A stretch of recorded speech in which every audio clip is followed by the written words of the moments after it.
ايه المشاكل اللي حضرتك شايفها في بورسعيد ولازم تتحل؟ بورسعيد بلد صغيرة جزيرة، ولو ما دخلناهاش زبون غريب لا تاكل ولا تشرب. احنا عايزين يعني المحافظ يعمل لنا رحلات زي زمان، يعني نبلغ الناس يجيب لنا رحلات عشان نعيش زي ما الناس معايشة. ده احنا شوفي زي ما انت شايفانا كده احنا قاعدين، يعني ولا بيع ولا شراء. هي مشكلة بورسعيد أولا وأخيرا المنطقة الحرة. المنطقة الحرة لو اتفكت مشكلتها بورسعيد كلها يبقى مفيش مشاكل. الحكومة ادوا من المحافظ بتاع البلد اللي هو سماحة اللي مشى ده، ادوا له فلوس على سبيل يسكن العشوائيات اللي زي حالتنا.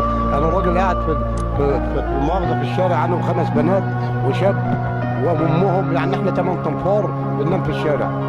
بنام فين؟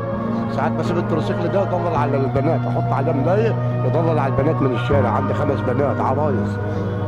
المحافظ بدل ما ياخد الفلوس ومؤاخذة يعمل لنا بقى البيوت، راح عامل اسوار في الشارع ووضب عند المعديه ونسى الناس البني ادمين اللي قاعدين في الشارع. ده ينفع؟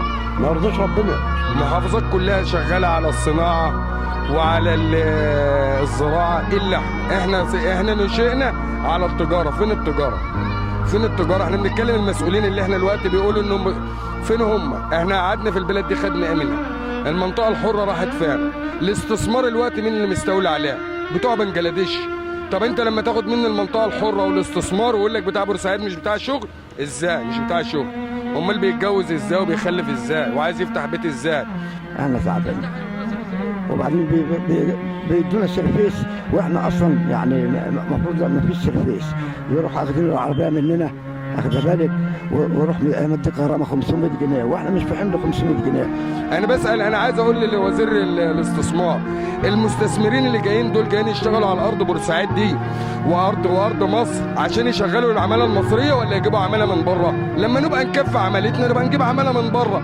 لا اما تفتحوا لنا المنطقه الحره وتقفلوا الجمارك اللي عماله تطلع كل يوم بضاعه. يبقى احنا بقى ازاي بقى هندور على شباب عايز يبقى كويس وانت مش هتعطيله فرصه؟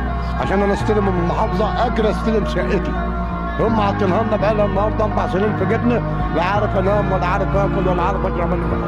يعني انا اب ال5 بنات ملوش في جيبي ولا ملمهم ولا تعرفه في جيبي. اب ال5 بنات وبسعى على اكل عشاء عشان اجيب لهم ياكلوا. طيب انقذنا بقى من الشارع، ما تنامناش في الشارع كده. انا بناشد رئيس الجمهوريه لو مش شايف لنا حل ينهونا. احنا بنقول عاوزين طيارتين ينزلوا مموتين عشان نموت شرفاء، نموت شهداء، نموت اي حاجه. اللي احنا فيه ده البياعين مش لاقيين ياكلوا. فين احنا المصانع اللي قالت تتفتح للشباب؟ فين الوظائف اللي هتتفتح للشباب؟ فين لا مؤاخذه المسؤولين اللي بيتكلموا من يوم ما حد يجي هنا البلد بييجوا يشوفوا الاوضاع، لكن ما فيش حد بيعمل حاجه، ما حدش بيتكلم عننا، احنا منسيين.